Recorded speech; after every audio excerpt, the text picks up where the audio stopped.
Jen, roll call, please. Chairman Dash. Here. Commissioner Kempa. Here. Commissioner DeGraff. Here. Commissioner Tamman. Here. Commissioner Patel. Here. Commissioner Mellon. Here. Commissioner Sayward. Here. Okay, so let the record reflect that a quorum is present this evening. The first item of business is to consider the June 28th, 2018 PZBA meeting minutes. Are there any comments, changes, or corrections as presented this evening? Point of order, we have to approve the minutes? That's what he's doing. That's what she's doing. Yes. Did I not state that correctly?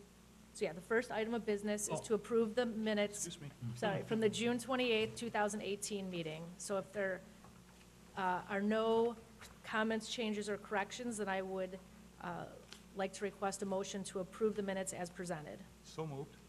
I'll second it. Jen, roll call, please. Commissioner Kempa. Aye. Commissioner DeGraff. Abstain. Commissioner Tamman. Aye. Commissioner Patel. Aye.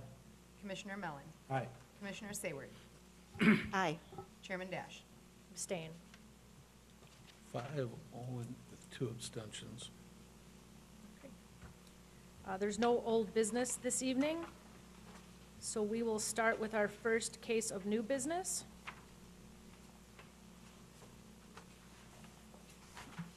Okay, this would be PZBA public hearing, case number ZBA 18-10SU. And the applicant is Happy Moomins Daycare, Inc., represented by Joanna Stachowska. I apologize, Joanna, I didn't practice that ahead of time. The address of the property is 11 South Wolf Road, Prospect Heights, Illinois, 60070. And this evening, the applicant is requesting a special use permit for a daycare center, which will be located in a B1 zoning district per 5-7-2C of the City of Prospect Heights zoning code. So I would like to make a motion to open the public hearing for application number ZBA 18-10SU. So moved. Second. All in favor? Aye. Aye. Opposed? Okay. I'll just swear Joanna in when she comes up. Then Director Peterson, your comments, please. The owner currently operates the Cree Dance Studio, which goes by, and I'm drawing a blank today, but there's a dance studio presently at the location, and they're proposing to change their business from the dance studio to daycare center. The applicant has had inspections from DCFS, has gone through that application process, and has submitted operations plan for the center that is in compliance with our codes. So according to our zoning code, daycare center, childcare center, those types of uses requires a special use in the B1 district. So she's here tonight. Great. So if you'd like to come forward this evening and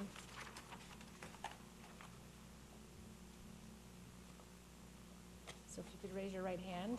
Okay. Do you swear that the testimony you will give tonight will be the truth, the whole truth, and nothing but the truth? Yes. Thank you. If you could just please state your name and address for the record. Joanna Zychowska, 100 North Elm Street, Mount Prospect, Illinois, 60056. Thank you. So Dan did a thorough job, I guess, presenting the information. We all have your application in front of us. Do you have anything that you'd like to add this evening? Otherwise, I'll open it up to the commissioners for questions. Well, I submitted all the information, so I Correct. think I'm ready if there are any Correct. questions. Great, okay. And is there anyone here this evening to speak to the case? There doesn't appear to be, so I'm going to go ahead and open it up to the commissioners for comments or questions. I have a question on the playground area. So I know in our R2 district, we do specify that an outdoor play area is required. but I wondered if Dan could speak to whether a B1 requires an outdoor play area, or is it something that you are required to do per state requirements or county, or? So it is required by state. All the children that attend daycare, they have to have some time. They have to spend time on a daily basis outside if the temperature doesn't go below 20 degrees of Fahrenheit. And so it is required by the regulations. And I had Ms. Kimberly Perkins as my DCFS representative for this area. She inspected location. She asked also about the playground area, and she inspected it, and she approved. So it's an existing play area? It's a proposed playground area. Proposed, okay. The city code requires there's 200 square feet per child in an R2, and the reason that is because an R2 is our multifamily apartment dwelling conditions, so therefore there's limited access. The code is silent when it comes to daycares and childcares in the B1 district, and we would default to approvals of state agencies at that time. The area in question is an open area to the south end of the property. It has been cleared previously, and I believe the landlord has indicated that he will make sure it's clean and the appropriate areas safe and secure. Yes, I spoke to the landlord, and I explained to him that the representative from the CFS looked at the proposed area, and I told him her recommendations, if there are any, which was, of course, the fence, yes, the gate, so it's secured, and he said that he's willing to fully cooperate and prepare it as required by DCFS. Great, thank you. Any other questions or concerns? Okay, then I'm going to go ahead and ask for a motion to close the public hearing on application number ZBA 18-10SU. I'll make the motion. Commissioner Kempa made the motion. And Commissioner DeGraff, second. Okay. Voice vote, please. All those in favor say aye. Aye. Opposed? Okay, then I would like now to a motion to receive into the public record the staff review of compliance of this application with the zoning standards as presented by staff this evening, and to make these standards a part of the official record for the application. A motion, please. So moved. Second. Voice vote. Those in favor, please say aye. Aye. Opposed? Okay. Then I'd like to go ahead and propose a motion to recommend that the City Council approve the applicant's request for a special use permit for a daycare center in a B1 zoning district per section 5-7-2C of the City of Prospect Heights zoning code. So moved. I'll make that motion. Okay. Commissioner second. Tamman, a second? Okay. Jen, if you could please make a roll call vote? Commissioner Kempa. Aye. Commissioner DeGraff. Aye. Commissioner Tamman. Aye. Commissioner Patel. Aye. Commissioner Mellon. Aye. Commissioner Sayward. Aye. Chairman Dash. Aye. Great, so this matter will now be before our city council. That meeting will be what would be the second meeting of the month, which will be August the 20, forgive me here, I gotta pull up my calendar. Is it a Monday? It's a Monday night. 20th? I believe it's Yeah. no, it'll be August the 27th. 27th. There is no meeting of the council on the 14th, Okay, or the 13th, excuse me. And Joanna, I will contact you and before then.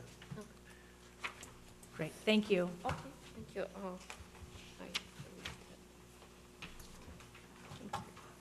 Okay.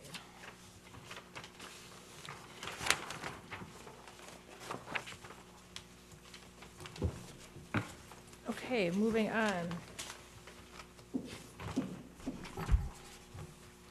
Our second case of new business this evening is PZBA Public Hearing, case number ZBA 18-11SU, and the applicant is Village Cycle Sport, represented by Joe Eberhardt, addressed at 1326 North Rand Road, Prospect Heights, Illinois, 60070. And the applicant this evening is requesting a special use permit for automobile storage facility for up to 20 vehicles in the B3 General Services Zoning District per section 5-7-5C of the City of Prospect Heights zoning code. So I'd like to request a motion, please, to open the public hearing on application number ZBA 18-11SU. Also move. Second? Voice vote, please. All those in favor, say aye. Aye. Opposed? Okay, Director Peterson, your comments, please. Mr. Eberhardt has had some parking of leased parking spaces on his lot for some time. We've been in numerous discussions on how to bring that into compliance and what some options were.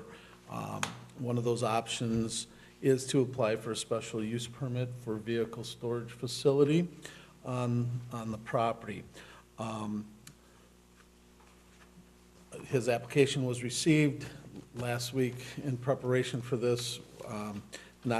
My review was very limited, and I did not get a chance to do all the off-street parking lot requirements. What I have prepared for you this evening that may help you in this, and we can add it into exhibit to the staff report, are review of the requirements. I did give Mr. Eberhardt a copy of this tonight. He has not had a chance to fully review this. However, these are the standards that are in our published zoning code. That being, I'll get one more sec. Can you share just for a second? I was one short. Thank you. That being said, Mr. Eberhardt is here to speak to what he is seeking tonight, and we can go forward from there. Sounds good.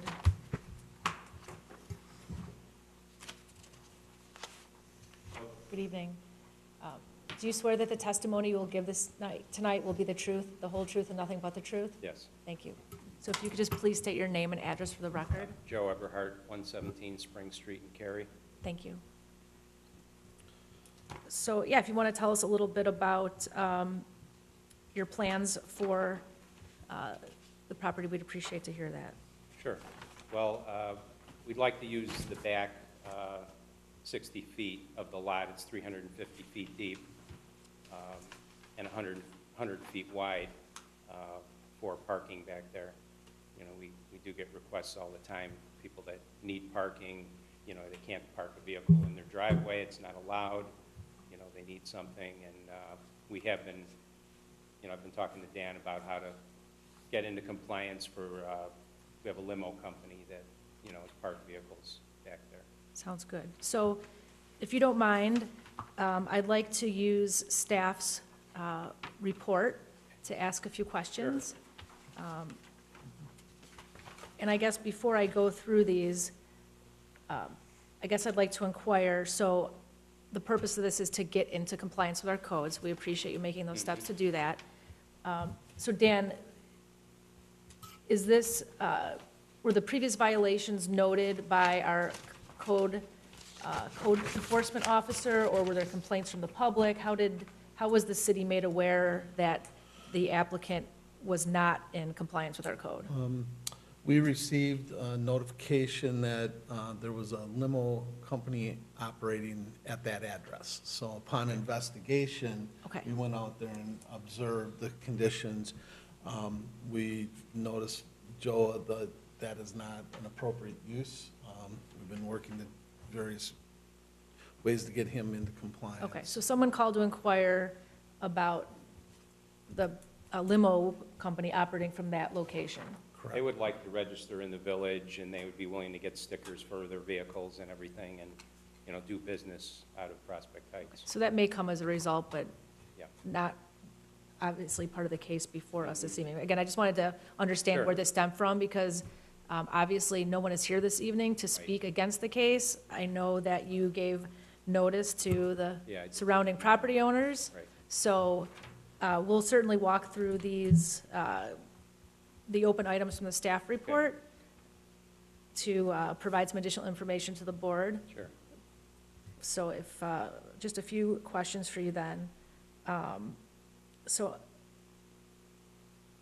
would it be your desire to provide any additional screening to accommodate the? If it's required by code, I'd be willing to do that, you know, any Okay. type of, but we're in the process of selling the lot next door, which is going to block visibility of the back of this lot.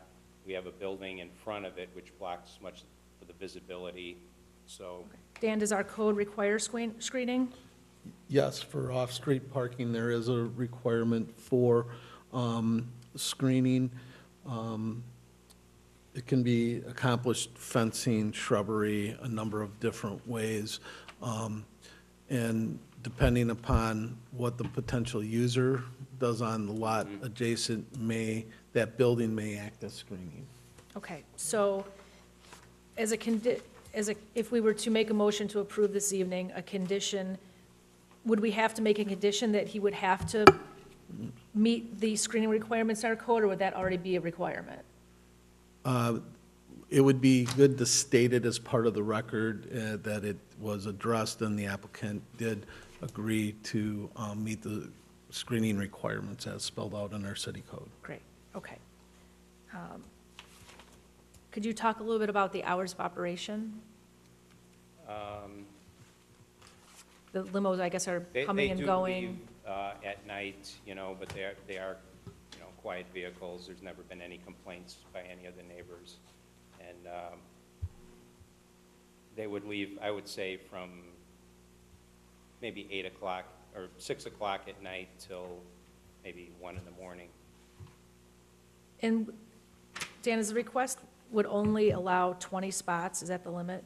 That is what, in discussions with Mr. Everhart, he indicated the space would support. Okay, Would be up to 20 vehicles. And I did have a layout designed, I think you have a copy of it, that shows, you know, vehicles can turn around back there, a garbage truck could get in there, a fire truck, any necessary vehicles, and enough parking spaces for retail space for the store. yeah, there's, That would be this Exhibit 3, Yeah. correct, Joe? okay. If I could ask a question. Sure.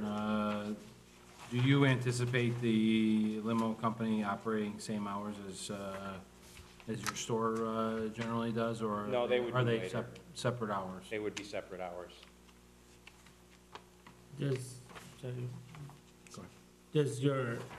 this more of a satellite where the drivers come and pick up and leave, or are customers actually coming here? No, customers don't come there. So this, A driver would leave his car there, and then he would take the limo out, so they don't, customers don't come to the site. So that covers the open items per staff's report, so I guess what I'd ask Dan, is there anything else in the off-street parking part of our code that's not addressed? There is a section in here that talks about lighting and hazards. One of the questions that we would need to discuss is what kind of lighting is existing there? Is there security issues? Has there been safety or security issues that need to be addressed with potential lighting of that area? We do have the parking lot lit with large halogen lights on the building when we remodeled the building about 6-7 years ago. But you would have to see if, you know, it's sufficient for what you require. But if it needs another light without disturbing anybody around us, we would do that. So it sounds like whether it be screening or lighting, you would be willing to adhere to the city's code Yes, in regards to off-street parking?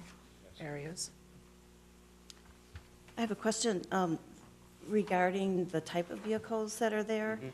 The special use permit or special use that you're applying for is automobile storage.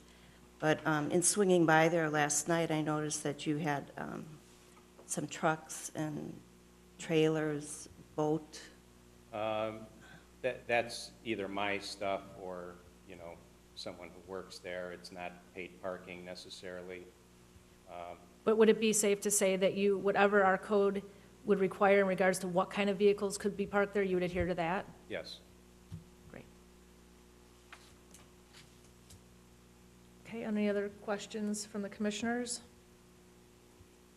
Dan, since the applicant doesn't have details on the exact screening, is that something that would have to be reconsidered by this I think we would just make. commission Our or? recommendation would entail that he would have to comply with the screening requirements per the city's code. But as I see the city's code, it's somewhat, and I don't want to say ambiguous, but there's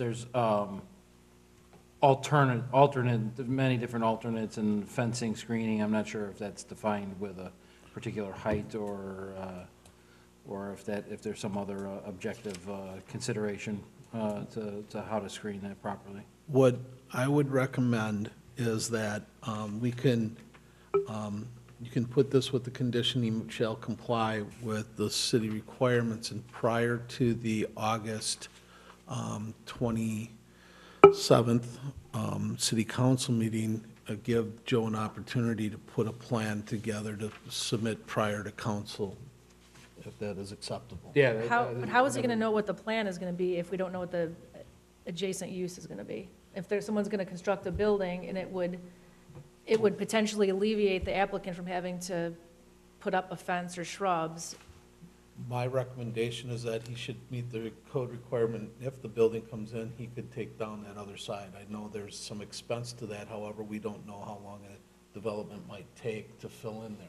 'Cause- So I think the best bet would, that we'd work on screening that area per the code, and then, you know, because if it takes 2 years, he's out of compliance for 2 years, you know, while we wait for that. Because what exactly are we screening from? I mean, it's none of the neighbors are here, so they've been seeing these limos there for, how long has the applicant not been in compliance? More than a few weeks, obviously. More than a few weeks. So, obviously, One's a car dealer. And right, that's so it, there has been no objections from anyone in regards to, There's a car dealership in an adjacent municipality to the north. There's a dense wood line to the west that has screened the residential district, and there's another B, there's actually a B2A district to the south, which is adjacent to a parking lot. because I guess I mean, is it even feasible to create a plan if we don't even, to screen from, You're screening from a liquor store and a right? car I dealership. don't Well- think it, Well, if I could interject, I actually live in the neighborhood there, so I guess I consider myself somewhat of a neighbor. There is a couple residential units on the, what would it be, southwest side of the property, and actually the blue house on Olive, you can see through that yard into the back of the parking lot there, and there is a fence, but, you know, you can see the Village Cycle Center. are they within 250 feet of the property? Yes. Okay, They're not here, obviously. right. Maybe Which the screen probably wouldn't block Olive Street. It would block Rand Road, you know, that visibility, if I understand what you were talking about. They were talking about screening the back part of your property. Well, the back part, Yeah, I think that, is that, Well- there's a fence there across the back of the property. it looks to be screened based on what I'm looking at right here. the other business location that has outdoor or vehicle parking and storage is Dave's Auto at the corner of Elmhurst and Palatine frontage. Granted, the front party has his automobile, repair storage, for his employees or for his jobs, but in the back, he has fence storage that he leased out, and it's done for both screening purposes and safety and security of the people that are leasing that space so their vehicles and equipment are protected. So the question then comes, is it necessary, because the way the application is written, it doesn't specify that it's going to be just limos. It could be any type, and is there a necessity to put safety measures around all the parking or not? And that's a I question. think that would be up to the people leasing the spots. If they didn't feel their vehicles were secure there, then they probably wouldn't be leasing. And if there was a concern that came up, I've always complied with the city. Correct. I think I would agree with Commissioner Mellon that if we are going to vote on the special use for the automotive storage, that between now and the time it goes to city council, he should meet with staff and make sure it complies to the guidelines. I think that is something that just needs to be done, period, so. Yeah, absolutely. We would make it a condition that I think, he meets the requirements of the code, absolutely. not just, but I think it would be important that the council have an opportunity to actually have a plan, a screening plan that they could vote on. Is the, applicant suggesting that the fence along the back sufficient, or, what is the plan? And so that way the council has something that they can evaluate and make a recommendation on, or approve based on. Dan, do you believe that a screening plan is necessary? I would recommend that we review the existing property, take a look. There may be necessity maybe for an 8-foot separation between the business and district and the residential district, which is allowed under the code through an 8-foot fence. But I think that's something that if a little time with Joe on a visit in the afternoon could get that resolved, and he could put the appropriate plan together within the next 2 weeks. Okay. If we can do that. Would you be agreeable to that, Joe? Sure. Okay, so then the condition would be that he'd work with staff to perform a site evaluation, and then based on that meeting, you'd be willing to make some additional improvements in regards to screening, whether it be fence or shrubs of some sort. Yes. I think the safety and the lighting issue was the other thing that needed to still be addressed.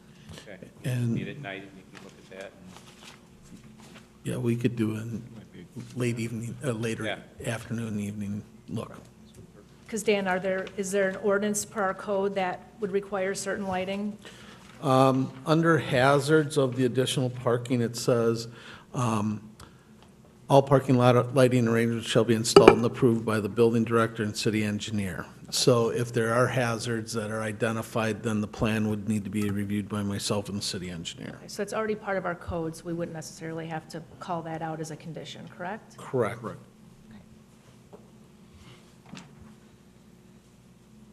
Any So other? I understand that what we're voting on is parking of any vehicles in that area, and we would have to comply with the code of the city. Correct, essentially. up to 20 vehicles. Yeah.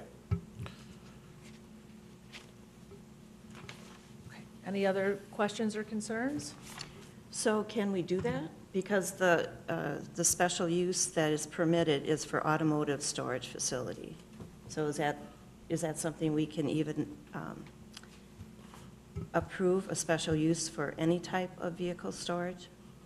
I wish I had my zoning code with me. So we're saying that we need to define the word automobile? Or is that an existing definition, I guess, in our code? That's what I'm trying to look up. Printed in your office somewhere? Oh, no, it's on the website. Give me one moment, please. That's a great question. I did not see a difference between automobile storage and commercial truck parking in the zoning code as it related to this. But that's a great question.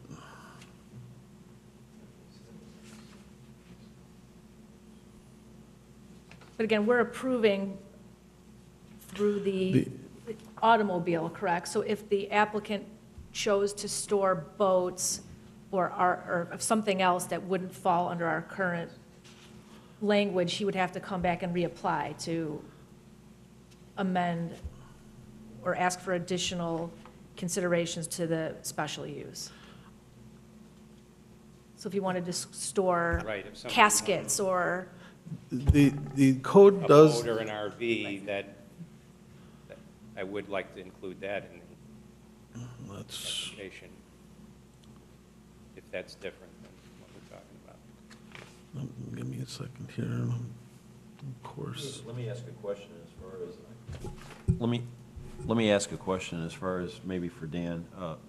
You made a comment that you'd like to run a limo business out of Prospect Heights. No, not me personally, but they would be willing to change their address of their home Is to. that acceptable to run, multiple businesses out of Same address. the same address? Yes, yes, it is.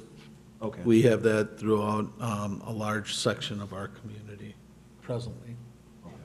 If it is similar in nature and falls within the same definition and permitted uses within the zoning district, then yes, and being in the B3, that is one of our most intense zoning districts, which allow for more intense uses. so you're looking to see what may be entailed as far as automobile storage facility definition. Yes, I am, and I'm having a heck of a time getting on the city's website. I don't even get service down. Service town. Sure. If you would like, what I could do is we could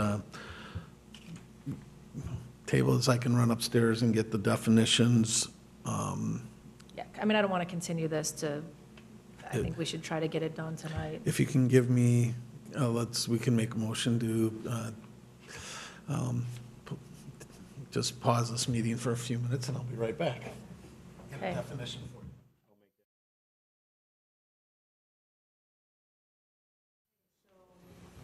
you. Do I need a motion to resume? I'd like a motion, please, to resume the PZBA meeting. So moved. I'll second. Great, okay, so Dan, what did you find for us?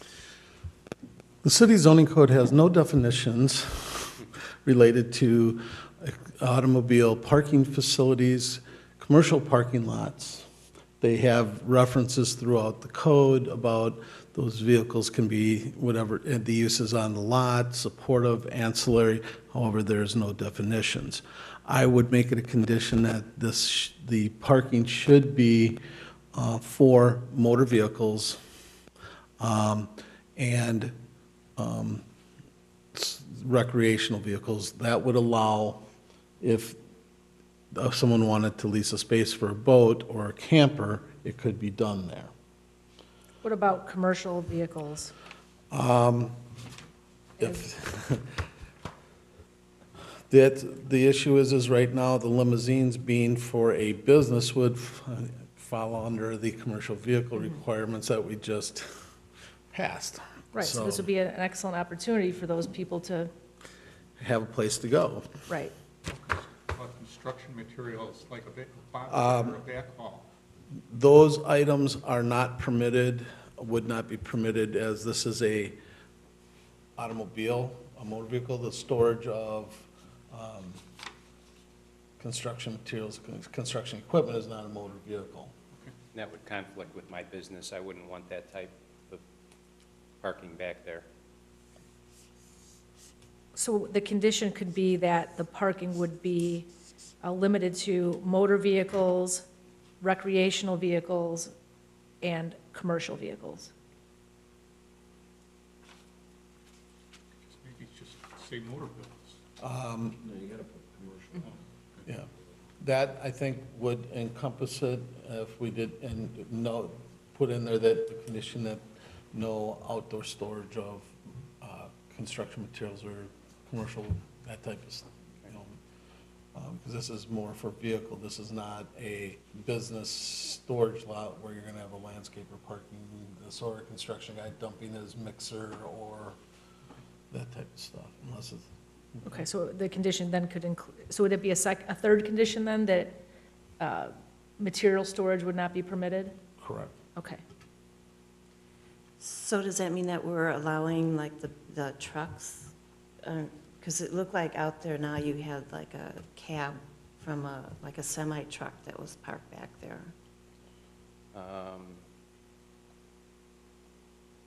I don't think there, was there? Last night there was. Okay. A ca- Like a. Is it a like vehicle? A tractor, like for, I don't, a- I wasn't we- aware of a we- tractor, you know, that would hook up a trailer. What about- What yeah, color was what it? kind of, what was it? You're saying it's like a semi-truck cab, like a semi-truck would pull. I mean, people do pull in there. I've even stayed overnight during, when we have our tent sale, and there's trucks that pull in the back and park there if it was late at night. what, There's also a trolley back there. Right, that's part of the limo company. It has 4 wheels. so. It's not motorized. It is. It is, Yeah. it's like, It's like a wedding, he rented for a wedding. you see them over between IKEA and Woodfield in the winter. Yeah, yeah, they Says rent them for holiday shop. weddings and, right. Right, mostly weddings, things like that. I think what, Can we could put a restriction that no tractor, trailer, semi-parking would be allowed. What about a landscaper with a half-ton pickup truck and his enclosed trailer? Does that count for 2 spaces? If you wanted to, Well, it's limited, I think, to the size, I mean, is what I'm requesting back there.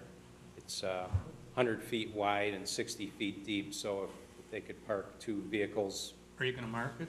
So you're. yeah, I could mark the spaces with the line, I have So a that line would space. alleviate. I think also too, Joe, would you be against providing when active registry of who's got what spaces, should there be any problems in that. that, so we know how to, if Sure. we get complaints of materials or stuff, we know which units and which. Mhm. Okay. What are the hours of operation of the bicycle shop? 10 to 8 during the week, in the summer, 11 to 7 during the winter, and then 10 to 5 on Saturday, 11 to 4 on Sunday. So let me ask a question. If you get a delivery of bicycles, Mhm. a huge delivery of bicycles on a trailer, can Mhm. they deliver in non-business hours? They don't, no. Or they don't? No, they don't. Okay. Only during business How's hours. that gonna work with the limo services? Those people may come out of there at 4 o'clock in the morning to make, especially on Mondays, to make runs to the airport. Or you have a wedding that goes to 2 o'clock in the morning. I mean, is there is the storage facility open 24 hours? Right, so I mean, Well, we were talking about him limiting the hours of access to this. no, I don't think we're gonna ask them to we never limit, really should. no. That never came up. I mean, obviously, I have to assume you're not going to want to park or allow a secondary business on your property that would conflict with your bread and butter up No. front. Right. Right. I can tell you that during the time that these have been back there, the city has not received a single complaint of noise from any of the adjoining. How we got notice is someone sent, are you aware of this business? This business, so. So it's worked for a lot, over 2 weeks, longer than 2 weeks, and haven't been any complaints.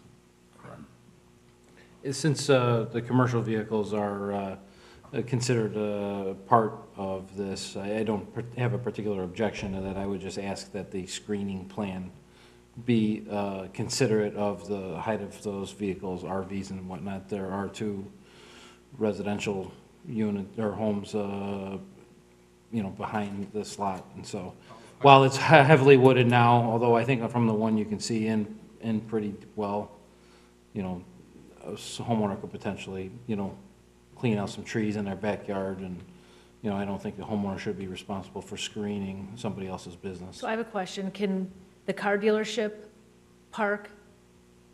Is there restrictions on what they can park in their lot? That's our our dealership next door, that's Arlington It's Heights. Arlington, Right. yeah. Right, so, I mean, what would prevent the car dealership from parking Harvey? There's nothing that could prevent Right. them, but if they were in Prospect Heights, we'd be having the same question, I imagine, so. Again, I guess I just consider the Rand Road corridor to be commercial of nature. You have a B3 zone, you're subject to the B3 zoning code.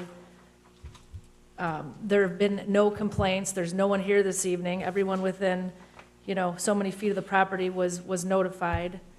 You've obviously been already parking vehicles there. You're making an effort to comply with our code. Again, I think I'd just like to make a motion now to take a vote. So I'm going to request a motion, please, to recommend that the city council approve the applicant's request. Goodness, now I have to. Should we have need a to close motion? first. Sorry, where's my agenda? I don't have one tonight. A motion that would, to approve request of a special use permit for automobile storage facility for up to 20 vehicles in the B3 General Services Zoning District per Section 5-7-5 of the City of Prospect Heights Codes with the following conditions. Condition number 1 would be that the applicant shall comply with the city's off-street parking area or lot code. And, yes, I don't see it on here, I apologize. Whatever section that may be. It's 5-8. So section 5-8, which would be the off-street parking area or lot. Compliance with that section of our code will require an inspection with city staff. Okay. And based on the recommendation, adequate screening shall be provided. The second condition would limit the parking to include motor vehicles, recreational vehicles, and commercial vehicles. And the third condition of approval would be that the off-street parking would not be utilized for any type of material storage. So I'd like to ask for a motion. I'll make that motion. I'll second. Jen, roll call vote, please. Commissioner Kempa. Aye. Commissioner DeGraff. Aye. Commissioner Tamman. Aye. Commissioner Patel. Aye. Commissioner Mellon. Aye. Commissioner Sayward. Aye. Chairman Dash. Sorry, Commissioner. Aye. All A right. little early there. Point of order, we'll save that, that's all good, but we needed to close the public yeah. hearing and I accept would- it to the record, Got so but that's all excited. right. You should have given me a Oh, shout. no. So I have some other business. You were on a roll. I have some other administrative items to take care of. I apologize. So yes, I would like a motion, please, to close the public hearing on application number ZBA 18-11SU. I'll make that motion. Second. Voice vote, please. All in favor, please say aye. Aye. No? Okay. Or any opposed? I was not saying no, I was affirming that. Okay. And I would also like a motion, please, to receive into the public record the staff review of compliance of this application with the zoning standards as presented by staff this evening, and to make these standards a part of the official record for the application. Motion, please. So moved. Second. I'll second. Voice vote, please. All in favor, say aye. Aye. And I would also need to request a motion to receive into the public record what we've labeled this evening as Exhibit 4, which is the additional information in municipal code on off-street parking area or lot. Motion, please. Motion. So move. Second. Second. Voice vote, please. All those in favor say aye. Aye. Okay, so Dan, do you want me to go back to do that No, motion? you'll Okay. put it in the right place. Okay, thank you for understanding my error Oh, there. yeah. So, okay, Reminds so, me of Animal House. okay, so then, as you may know, Joe, we are a recommending body, and as we mentioned earlier, your case will now appear before the city council on August 27th. Assuming, though, I guess, that the applicant, that you and Dan can find time prior to that August 27th meeting to Okay. get the site inspection done and prepare the information. Okay, great. Great, thank Okay. you. Thank you. Just out of curiosity, do you have a buyer for that lot next to you? or- Yeah, we have a contract that's about finalized for a car wash. Oh, Cool. Car wash, great. yeah, So hopefully it all goes through. okay, Great. so, You guys have Thank- water out there? It's on a well. They would have to, I guess, have their own well, right? Preliminarily speaking with the potential purchaser, they've got the systems that can operate off of it. They probably recycle a lot of water. Is it a recycle system? Yeah, Wow. with car washes today, aren't like the car washes of Washing your before, car they with dirty have water. such Thank you. standards they have to meet for water reclamation, water saving, reuse, separation of materials, pressure standards. Who knew? So their volumes of water are a lot less. Exciting. okay, Right. so now, Dan, you can swing around. Sure, yeah, I wish answer, but anytime. Okay, so the next case of new business is PZBA public hearing, case number ZBA 18-12TA, and the applicant is the City of Prospect Heights, represented this evening by Dan Peterson. The address of City Hall here is 8 North Elmhurst Road, Prospect Heights, Illinois 60070. And the applicant is seeking consideration of a text amendment or text amendments to Title 5, Chapter 9, which is signs, Sections 5-9-1, 5-9-3, and 5-9-5 of the City of Prospect Heights zoning code. The proposed amendments would amend the sign code by deleting certain sections and adding new language to allow more than one menu board per drive-through restaurant. So Dan, if you'd, I have to swear you in. Do you swear that the testimony you will give this evening will be the truth, the whole truth, and nothing but the truth? Yes. Thank you. And I need Chairman- to oh. make a motion to open the public hearing, correct? Yes, Okay. please. Yes, I'm going to follow my script now, Dan. So I would like a motion, please, to open the public hearing on application number ZBA 18-12TA. I'll make that motion. Second. Okay, voice vote, all those in favor say aye. Aye. Okay, so as the applicant, Director Peterson? This is a continuation of the discussion we had last month for the McDonald's special use to amend for the 2 drive-through lanes. It was brought to the attention of the city in late that we had conflicting and redundant requirements in the code. Staff did do some research. We did site visits. We looked at the standards that are being proposed through the McDonald's application and their signed vendor, and checked with a couple of other national chains on their requirements. We are proposing to add a definition for menu board signs, which is listing items for sale at an establishment with a drive-through facility. There was not a definition for that in our existing zoning code. So to be clear and consistent with what we're talking about, we're proposing a definition. We are requesting to change the permanent sign section by adding a new section 5-9-3B1G, which lists menu boards are going to be permitted for all drive-through facilities with the following conditions. They're limited to a maximum number of 1 per drive-through lane. The menu boards will be limited to 50 square feet in area, 8 feet in height, may be designed as a separate freestanding sign or signs grouped together, and may include the use of preview boards designed as a separate freestanding sign installed at a distance earlier in the drive-through lane. However, the total area must not exceed the 50 square feet.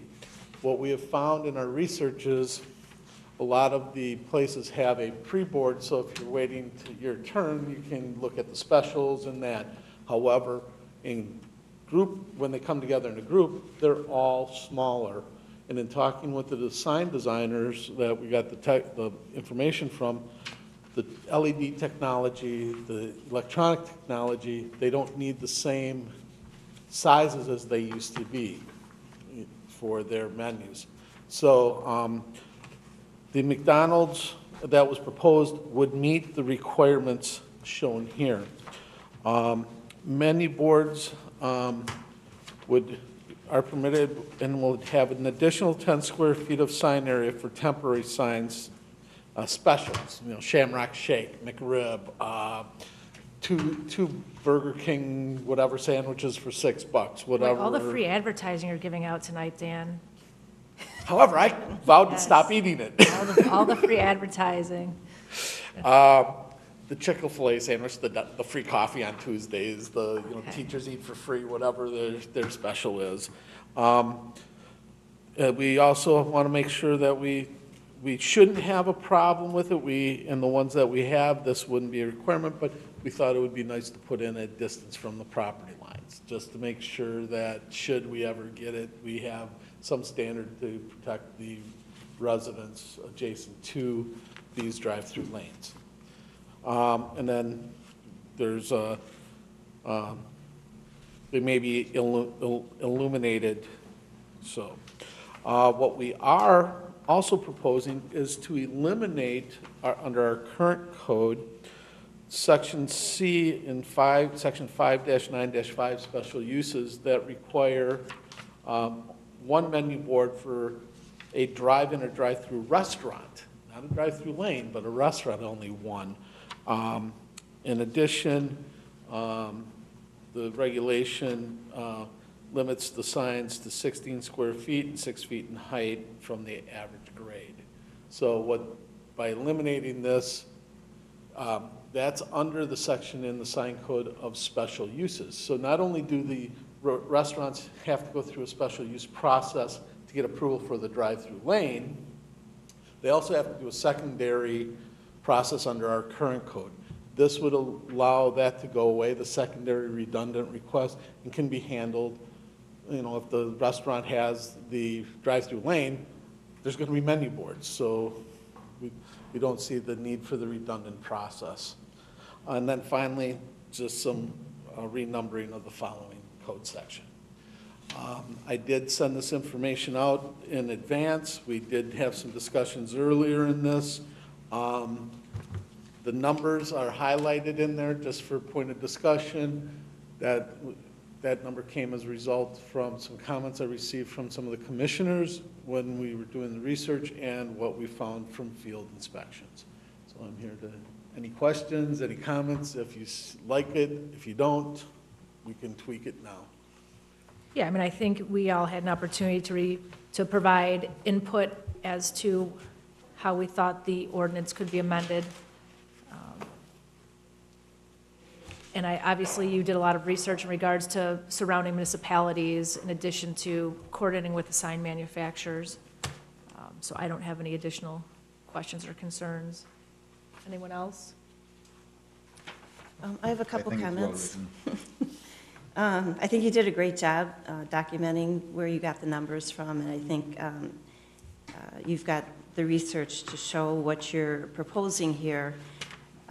There's just a few tweaking items that I would like to bring up, and we can discuss them. For the definition of menu board, you're saying menu board signs means a sign that lists items for sale at an establishment with a drive-through facility.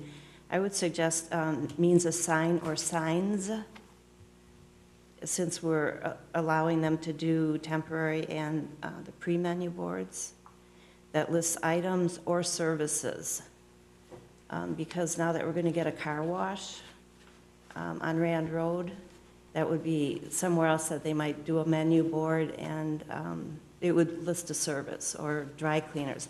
And I noticed that in the Wheeling code, that was something that they included, which I think was a good idea.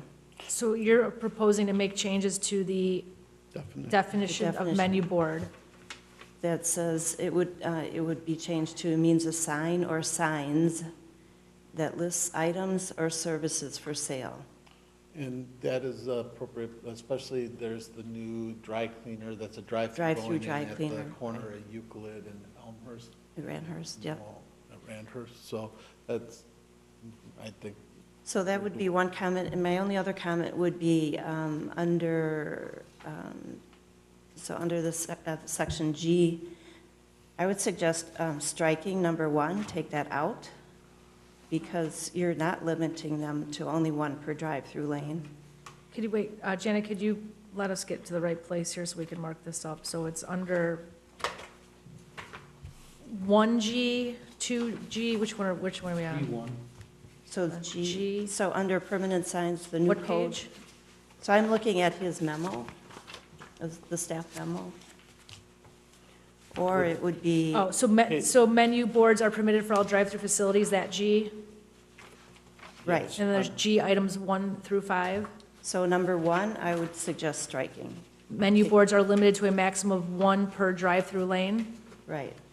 So if we took that out, and then for, what you're really limiting is the square footage and the height. So number 2 could be changed to menu boards are limited to 50 square feet in sign area and 8 feet in height per drive-through lane. and then the rest of the definition, Would stay the same. that section finishes what constitutes the makeup of the sign. Right. Okay, So Dan, you're okay with striking G1? yes. Okay, and then how would G2 be modified? It wouldn't, what it does is It would it's remain as- somewhat as same. redundant if I'm following your Well, comment. so I would add per drive-through lane. I would say menu boards are limited to 50 square feet in sign area and 8 feet in height per drive-through lane. Okay, that works. Okay, any other comments, Janet? Nope, that's it. Anyone else?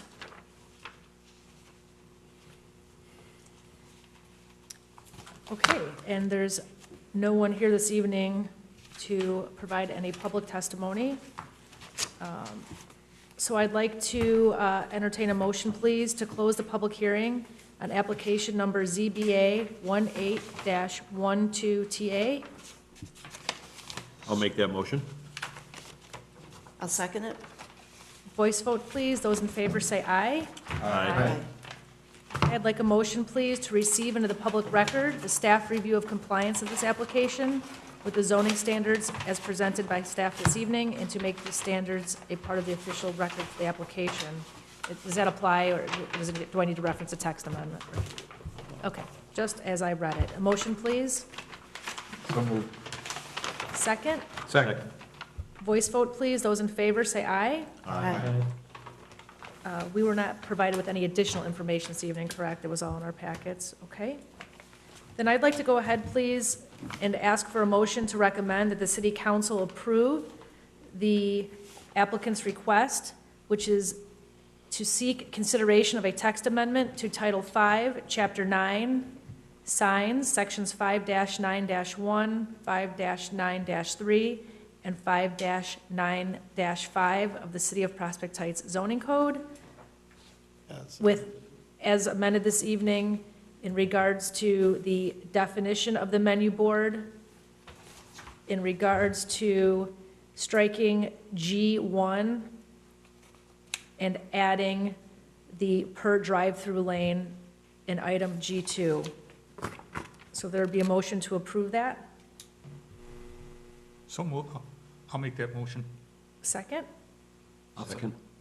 Okay, Jen, a roll call vote, please. Commissioner Kempa. Aye.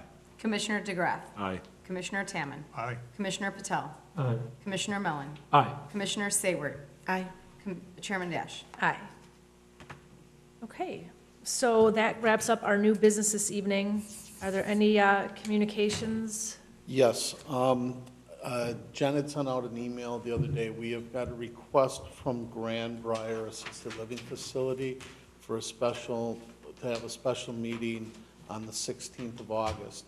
When Grand Briar received their special use permit, the special use was granted and was tied to the applicant and not the lot, the property. And what happened is the Grand Briar Assisted Living Facility LLC, which is the builder developer, is selling the property to the operator Pathways Inc. or the ownership group of Pathways, who were the operating partners, the original LLC. However, to make the transfer go through, they can't do it under the current ordinance because Grand Briar LLC, Assisted Living Facility LLC, is going away, so they're not going to be around. So we're going to be coming forward with a special use amendment. It's an administrative process, and we're also looking at probably changing it to run with the land with a provision for a, possibly a mechanism for the city council to approve or vet other owners, but that's being worked out between the attorneys right now. So it's more of a perfunctory administrative process. Otherwise, Grand Briar Assisted Living Facility LLC and the developer can never get out of the property. Do you have any other applications? No, we do not. So that would, the special meeting would be in lieu of the regularly scheduled. And I don't know if you mentioned that, but the special hearing is required so we can get it approved, so the sale of the property can go through. That's why we need to expedite the date of that meeting. Okay. Any other communications from anyone? Will that be in lieu of normally scheduled meeting? Yes. Because it's not on the right date, we have to call it a special meeting, but then we'll cancel the regular meeting the next week. Because we do not have an application, a secondary application on file. If we would have incorporated it into it, so we would only have to have one meeting. But as it sits right now, that's the only thing we have. Excellent. Anything else from the commissioners? I should probably wish my daughter Nicole a happy 11th birthday. Mom is working tonight, so.